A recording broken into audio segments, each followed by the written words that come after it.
Thank you, everybody.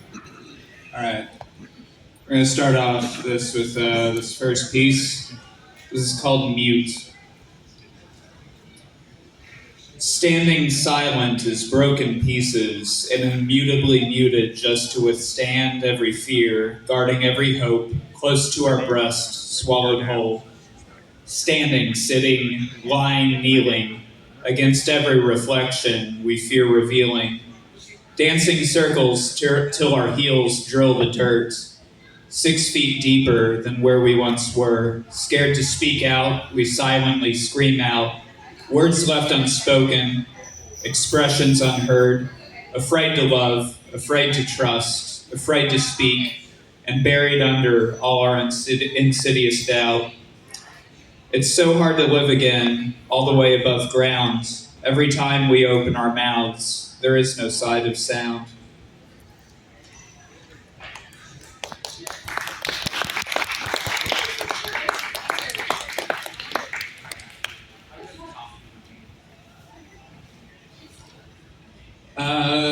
For some of those in this room, you might recognize me formerly from doing stand-up comedy. I retired from that last month after 14 years, but here's a little poem I wrote about comedy. It's called Comedy. The deafening emptiness of an empty room, or a room full of empty people, or the roar of a crowd, empty and enticed, or genuinely alive, is all the same at the end of the day, at a theater's curtain draw or a bar's last call. Whatever they thought of us all, and whether it was one of those weird nights we got solicited in numbers or not, or offended drunkards, we wind up here, on our own sides of the bed, or strangers' couches, dying or dead, starving artists, or thriving empty alone.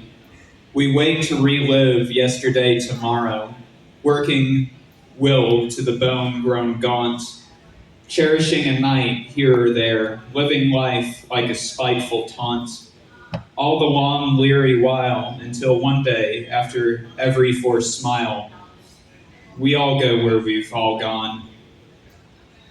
Can you tell why I quit?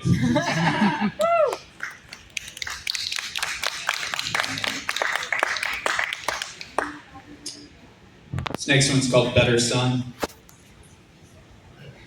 Firstborn son in second place, second son born and losing face. All these years later, years I felt a waste, somehow now, just a half disgrace.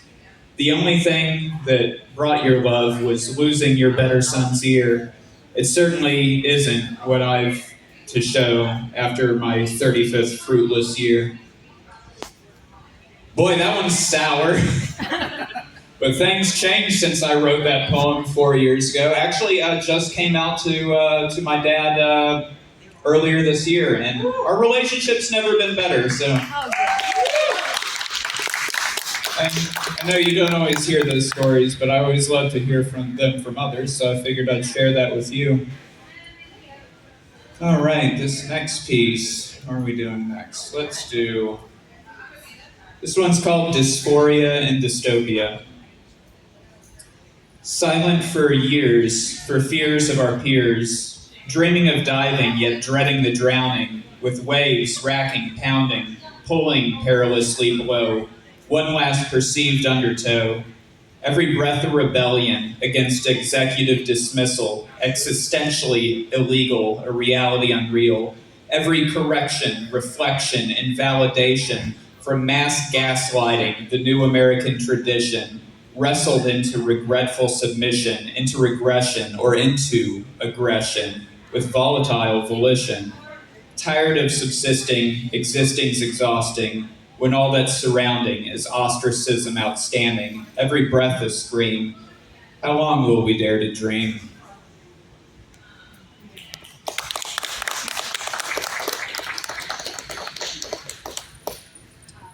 This one is a little bit about generational understanding and misunderstanding. It's called Lesson Be Love.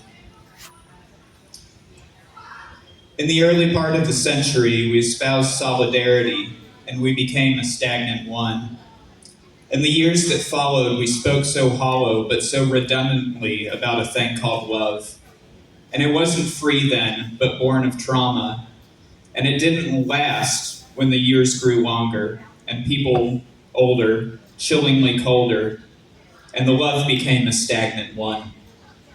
The next batch to follow felt the hollow and broken social promise that taught only the worth in the lonely and the bitter pill and the abandoned would swallow. And they became a stagnant one. And we were caught somewhere in between. We grew up mean with slurs to sling and grew into something resembling true, with roaring rage and indignant virtue, but it all feels so tardy and overdone, and we've become a stagnant one. The kids these days, as we always call them, are grown or growing, watching solemn but compassionate, with a sense for justice. We've all often espoused but never embraced. And I can see the changes happening, at last, at least, with an honest face. An age of accountability and visibility. I hope for once it's not a waste. And I hope and I pray to a God I no longer believe in that the generation that's growing in our collective mess might at last have the foundation to lean in fully to compassion, long overdue to address. Message be many, messages hollow. Please, lessons be loved for the days to follow.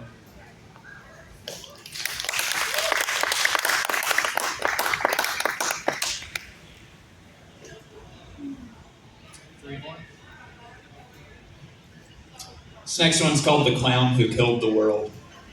Can you guess who it's about?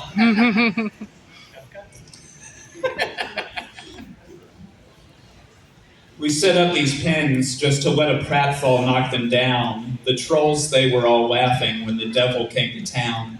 He poisoned our rivers and he occupied our homes, bent kingdoms to his will as he cackled on his throne. He gave us all the tools of our very own demise, nihilism, tech convenience, and the greatest of divides. He screamed of hate so frequent that frequency became the norm. Another epithet to launch, another city storms. Years from now, when mankind's remains are scraping up the scraps, and the earth is gray and the water brown, his ghost will surely laugh. It's hard to believe we met our end at the hands of a wretched clown who sold his soldiers and scorched the earth and brought the whole world crashing down. This next piece is called The Train Has Left the Station. Tired of hearing beginning stages this and warning signs that, for as long as I can remember, there's been blood on the tracks. Somebody sound the siren and pack up the parade. The train has left the station and will never regain the promise of yesterday. Sign at the juncture says, abandon all hope, ye who enter here. We missed our switch a decade ago and laid tracks for hate and fear. This 5-alarm fire has burned down any trace of home. Here we are venturing into the ugliest unknown.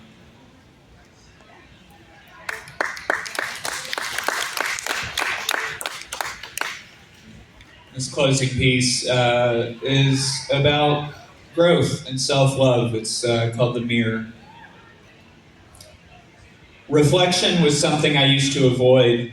The mirror was something I guarded myself against with cross arms and haste, eager to get whatever I needed done over with. I never stopped to ask why I guarded myself or avoided my own face. My first time really looking was through a line in a straw. When you told me you'd moved on, I realized I didn't like what I saw. It was my first real reflection, and it weighed on me for so long. Now the mirror is the safest space, a place for corrections, but just as important as those reflections, a place for, I love you. You've got this, girl. I will always be here for you. Everything is going to be all right. It only took 4 decades to finally come face to face. Thank you.